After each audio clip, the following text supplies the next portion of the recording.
Europe 1. Et vous écoutez Culture Média sur Europe 1, 10h, 11h30 avec Thomas Hill.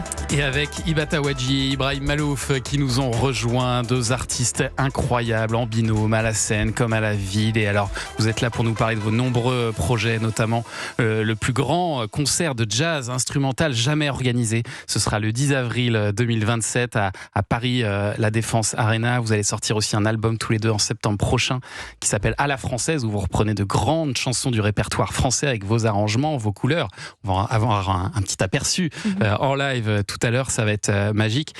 Mais d'abord, je voulais, comme vous êtes là ce matin, dire un mot, évidemment, parce que vous êtes tous les deux libanais et le Liban vit des jours difficiles, encore une fois. Je crois que vous êtes rentré hier matin, du Liban, Hiba.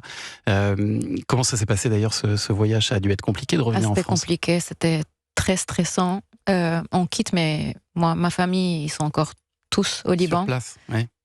Mes amis, tous mes souvenirs. J'ai grandi au Liban. Moi, je suis venue en France m'installer définitivement il y a 6 ans quand on s'est marié avec Ibrahim. Et donc, à chaque fois que je quitte, je me déchire. À l'intérieur, il y a un truc qui... Et surtout, quitter dans des circonstances difficiles et compliquées comme ça, c'est encore plus touchant. Avec la difficulté en plus d'avoir des nouvelles, parce que les réseaux sont en partie coupés, donc ça ajoute à cette difficulté-là. Il y a 6 ans après l'explosion du port de Beyrouth, vous aviez enregistré un titre magnifique avec un autre artiste que les Français admirent, c'est Mathieu Chédid.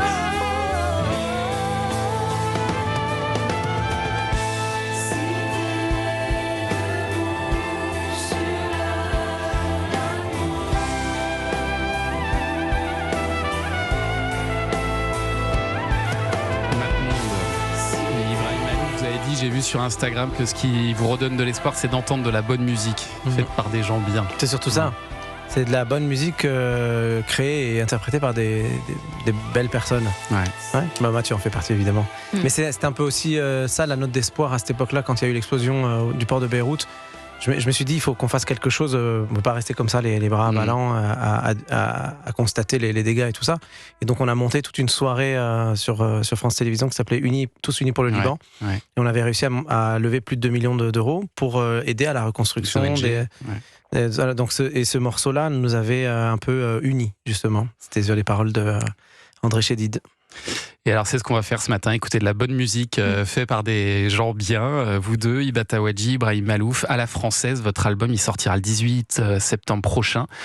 C'est un hommage à la chanson française que vous voulez faire tous les deux. Comment il est né ce projet, Hiba ?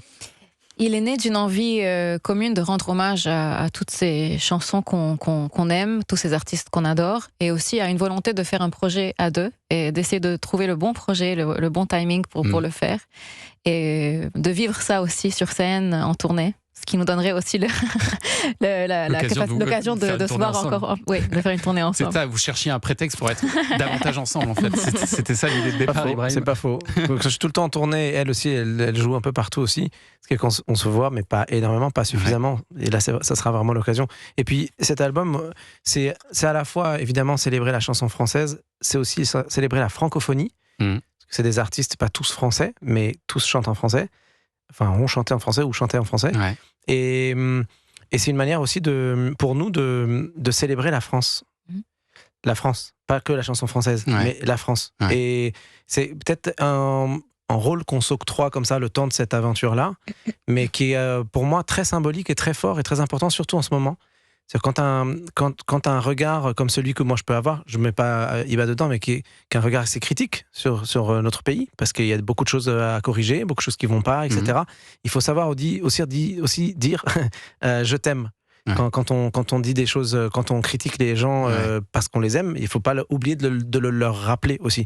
Et c'est un peu ça, quelque part, pour moi, cette démarche-là, et c'est ce que j'avais envie qu'on fasse avec Hiba. C'est-à-dire qu'on vit en France, on a été accueillis en France. Pas des moments similaires, moi c'était quand j'étais tout petit pendant la guerre civile, Hiba c'est plus récemment. On est heureux ici, il y a beaucoup de choses qui vont pas dans ce pays, mais on l'adore, et donc c'est notre manière aussi de dire merci et je t'aime à la France. Et alors, Hiba Tawadji, vous êtes une grande star au Liban et dans les pays du Moyen-Orient, mais vous avez grandi, vous, bercé par cette chanson française. Est-ce que c'est aussi votre rêve d'aller conquérir le cœur des Français? Est-ce qu'il y a de ça aussi dans cette démarche? Alors moi, les chansons françaises, c'est ce qui m'a ouvert les yeux au rêve français, non pas le rêve américain, mais le rêve français. J'ai toujours rêvé, et aujourd'hui, je l'assume. J'ai rêvé d'appartenir aussi à un paysage artistique français. Parce que je chante en français, parce que j'avais pas l'opportunité de le faire avant et de m'exprimer aussi en français, sachant que les Libanais, on parle le français en tant que deuxième langue pour la plupart. Ouais. Donc c'est une langue qui fait partie de notre quotidien. Moi, j'ai suivi des études en français, j'ai passé mon bac français. Donc on a vraiment cette double culture franco-libanaise. Et donc pour moi, c'était un vrai rêve. Eh ben, on va poursuivre le rêve ce matin parce que vous allez nous interpréter donc un titre de Francis Cabrel tout à l'heure. Je t'aimais, je t'aime et je t'aimerai. C'est le nouveau single que vous présentez tous les deux en attendant l'album à la française, donc qui sortira le 18 septembre prochain. On a hâte de vous entendre, mais d'abord on va donner la parole à Héloïse Goua dans un instant pour parler série. C'est quoi le